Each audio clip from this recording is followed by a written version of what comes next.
ባለፉት ጥቂት ቀናት የአማራና ትግራይ ኃይሎች የይገባኛል ጥያቄ በሚያነሱበት አካባቢ ህወሓት በሁለት ግንባር የከፈተው ጦርነት ውጊያው ቀጥሏል። ህወሓት በመጨረሻዎቹ ቀናት ሙሉ ጦርነት ለመክፈት ዝግጅቱን እያጠናቀቀ መሆኑ ከመቀሌ እየተሰማ ነው። የቡድኑ አርሚ 33 ኮር 331 ታጣቂዎች ዛሬ ጠዋት ወደ ራያ ጉዞ መጀመራቸው ተነግሯል። ስማቸው እንዳይጠቀስ የፈለጉ የጸጥታ ምንጭ ሁኔታው እየተበላሸ ይመስላል ብለዋል።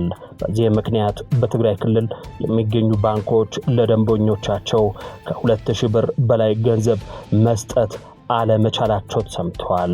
ውጥረት ነግሷል። ራሳቸው የለኮሱትን እሳት ራሳቸው ይሙቁት ሲሉ አቶ ጌታቸው ረዳ በጠለምት ግጭትና በህወሓት አመራሮች ላይ ጠንካራ ትችት ሰንዝረው ተደምጠዋል። የቲዲኤፍ ፋይሎች መረጃ እንዳያገኙ በሚል የአባላቶቻቸውን የሞባይል ስልኮች ሙሉ በሙሉ ነጥቀዋል ተብሏል። የኢትዮጵያ አየር መንገድ ቋሚ የበረራ አገልግሎት ከሚያከናውንባቸው ክልሎች አንዱ ከሆነው የትግራይ ክልል በረራዎቹን ሙሉ በሙሉ ሰርዟል። ከረፋድ አንስቶ በተከዜ ቀጠና በሁለት ግንባር አዲስ ውጊያ መቀስቀሱ ተሰምቷል።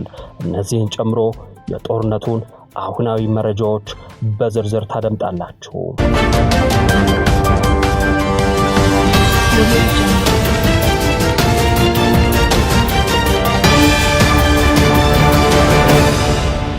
ሰላም ጤና ይስጥልን።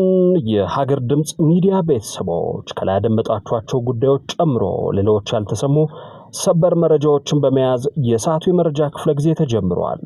እስከ ዝግጅታችን ፍጻሜ አብራችሁን እንድትቆዩ እንዲሁም ለቻናላችን አዲስ የሆናችሁ መረጃዎች በፍጥነት እንዲደርሷችሁ ሰብስክራይብ፣ ላይክ፣ ሼር እንዲሁም የደውል ምልክቱን በመጫን እንድትከታተሉ በመጋበዝ በቀጥታ ወደ ዝግጅቱ ተሻገርን።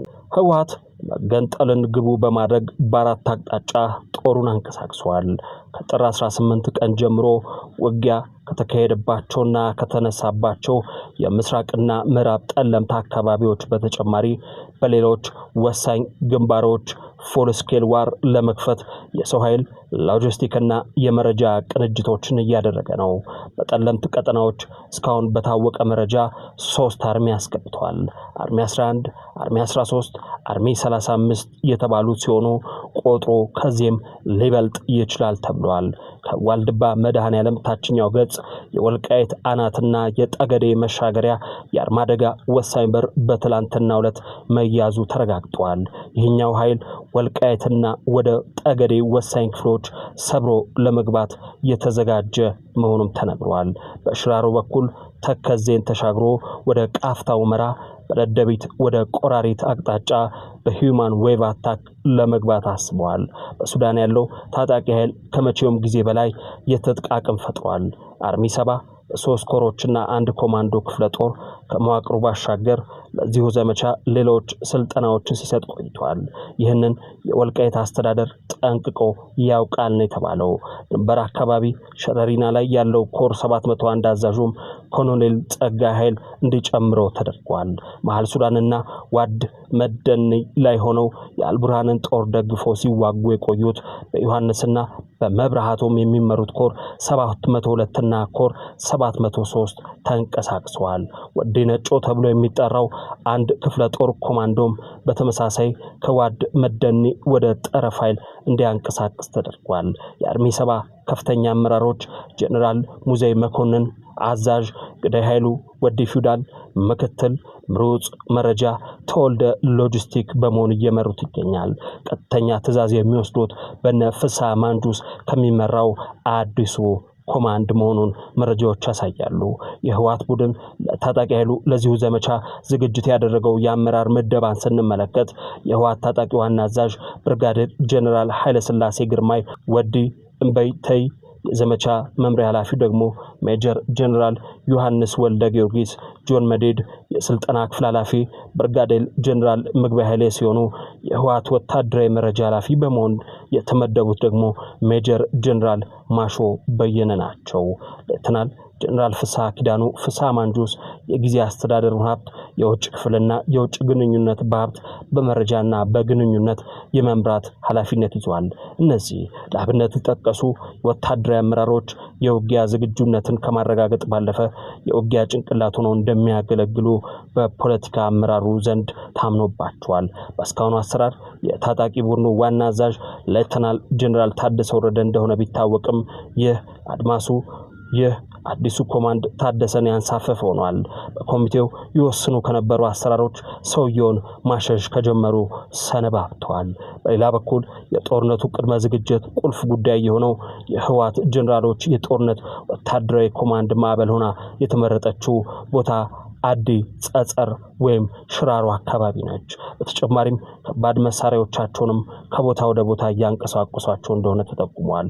ቡድኑ ቀላል ሮኬትን ጨምሮ መድፎችና ታንኮችን አንቀሳቅሷል።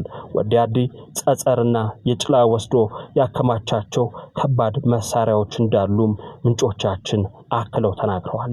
የጦርነቱ ዋና ዓላማ መገንጠልን ግቡ ያደረገ እንደሆነም ይህም የአማራ ታሪካዊ ርስቶችን በመውረር ለማሳካት እንደታሰበ ከዝግጅቶቻቸው መረዳት ይቻላል።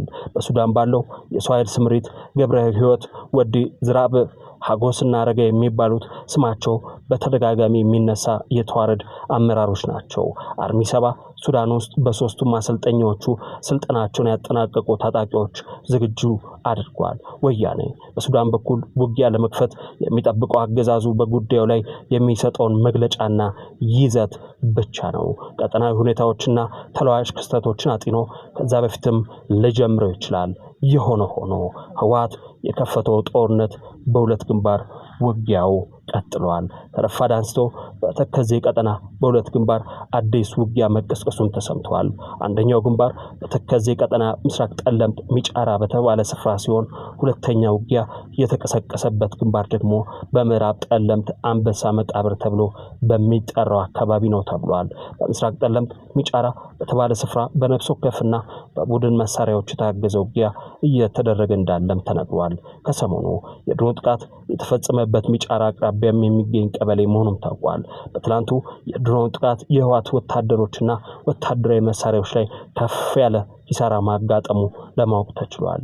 ይህ በእንዲህ እንዳለም መከላከያ ሰራዊትና የፌዴራል ፖሊስ ካላማጣና ራያ አካባቢ ሙሉ ለሙሉ ለቆ እንዲወጣ መደረጉን የአካባቢው ነዋሪዎች ገልጸዋል። በዚህ የተነሳ አዲስ የጸጥታ ስጋት መፈጠሩን ነዋሪዎቹ ጠቁመዋል።